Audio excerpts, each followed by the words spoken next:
Good afternoon.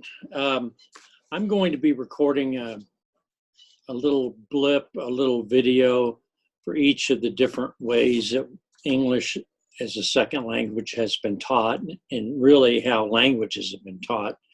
And so the first one I want to approach is, and you got it on here, I think, timeline 1600s to 1900s. It's called the grammar translation approach. And you know this approach because you've been approached by it. What is it? Well, it's when your teacher has you study the grammar of French or Spanish or German or whatever, and you study the grammar and you study writing the words and you translate from English into that language and then that language back into English. And you don't do a lot of speaking, but you do a lot of writing. And that's really kind of reverse of how we should teach a language. I mean, think about it. You don't, when you're a little kid, the first thing you do is not to read and write. That's the last thing you do.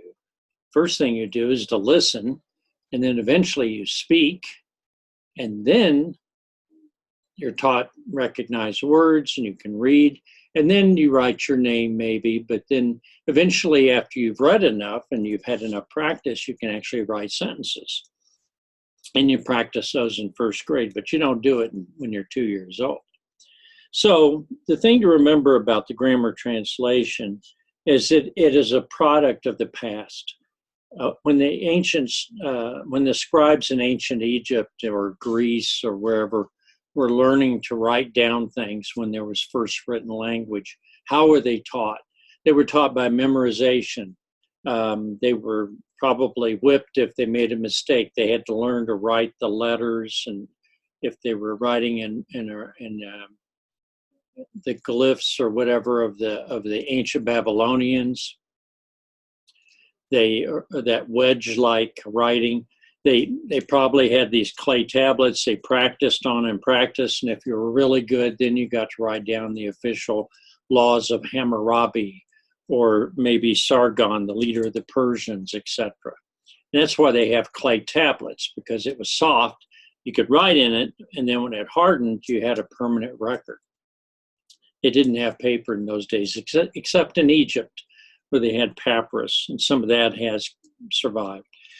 Okay, so how was language taught? Well, in that purpose there was reading and writing, to record records or to send letters to other dignitaries. It wasn't conversational Egyptian, conversational Babylonian, etc. It was strictly formal stuff.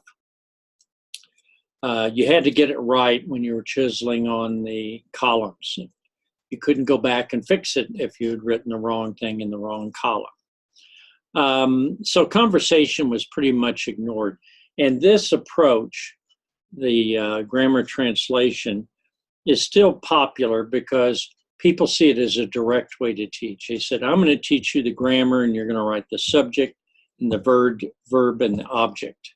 Or in some languages, and I think Korean's one of them, the object goes, the verb goes last. It depends on different cultures, but it can be subject, verb, object, like in English. But in Spanish, you can have subject, object, verb. Or in some languages, you have the verb at the end, as in German.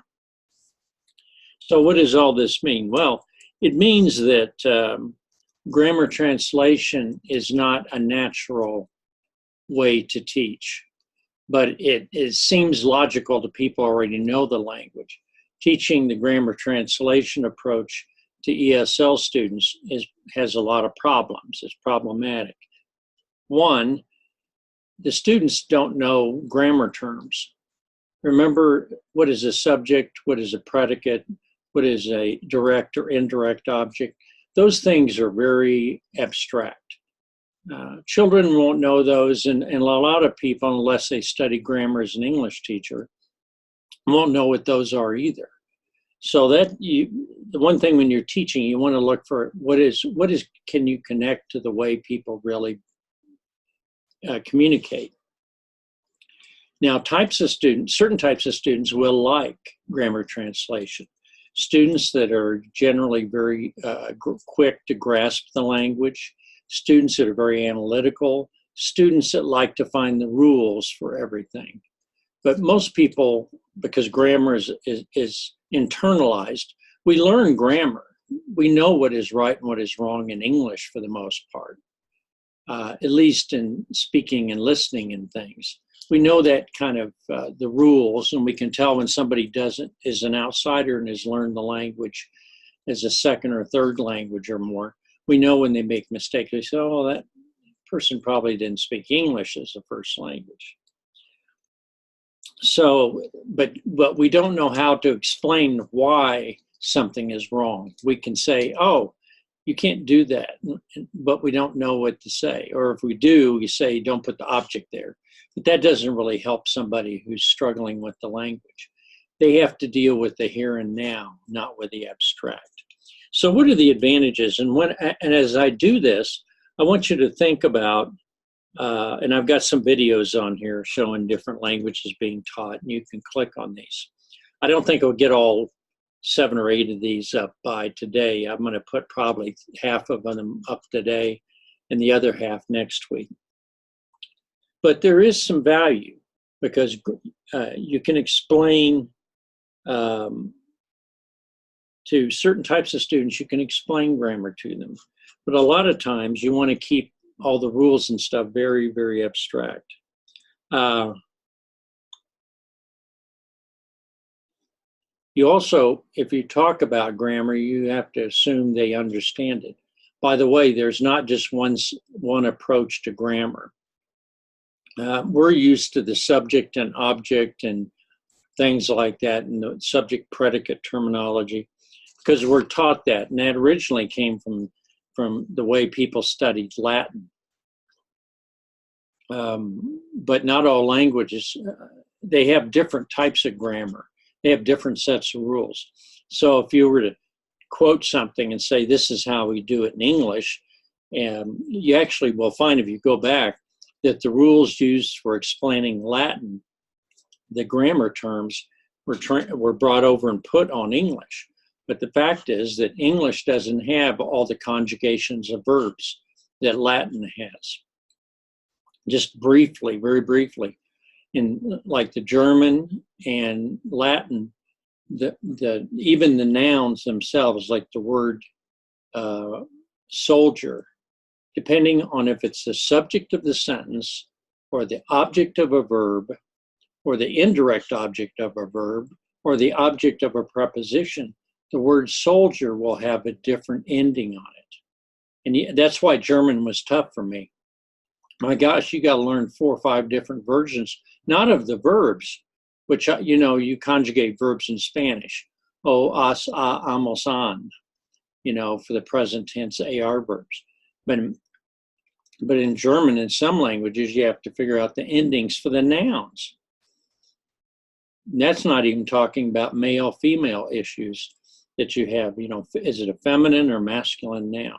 We really don't have that in English. We got rid of that.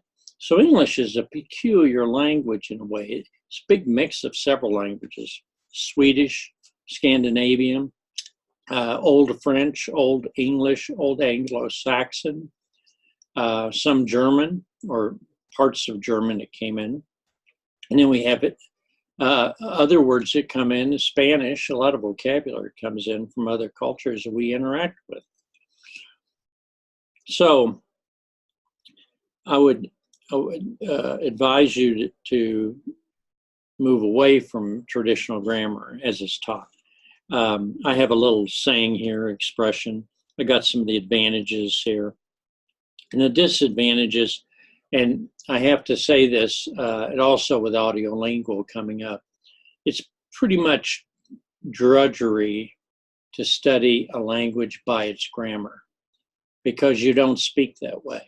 You speak for the purpose of communication. And I will be talking about a thing called the communicative approach, which arose in the 60s and 70s and came into its own in the 80s, which is that language is first, it has to have a purpose, It has to have meaningfulness. It has to have context. And grammar doesn't talk about context. It talks about abstractions. So I still like it. I still like parts of it, even though it's abstract. When you get students that are becoming better and better and are able to write pretty well, then and a little grammar analysis can be useful and help them clarify some things. But again, it depends on the student's background if they are familiar with it. I can tell you that things like what is it we used to do, diagramming sentences or something. I don't know if you even do that anymore, but people would divide the subject from the predicate and then try to link all the parts of the sentence together with the other parts. And people like to do that, but I found out it was usually really smart kids that like to just take apart language and play games with it. And most students just want to get to the point of communicating. So I think that's all I have to say about that. I do want you to look at the videos, and I like that one sample of the Latin class on Dead Poets Society with the late Robin Williams, and the guy's going through, and you know what it's like, you know, ¿Cómo está? ¿Cómo estás? ¿Cómo está?